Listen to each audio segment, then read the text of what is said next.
येशू ख्रीष्टको नाममा यहाँहरू सबैलाई जय मसीह। हामी दुबई CTH ग्रुपबाट आज परमप्रभु परमेश्वर येशू ख्रीष्टको जन्मदिन मनाउनको लागि हामी यहाँ उपस्थित छौँ। यसाया 9:6 पदलाई पाठ गर्दैछु यहाँहरूको समक्ष।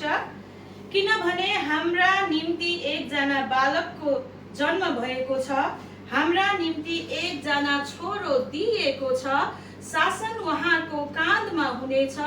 उहाँ अचम्मका सल्लाहकार, शक्तिशाली परमेश्वर, अनन्तका पिता, शान्तिका राजकुमार कहलाइनु हुनेछ। आमेन।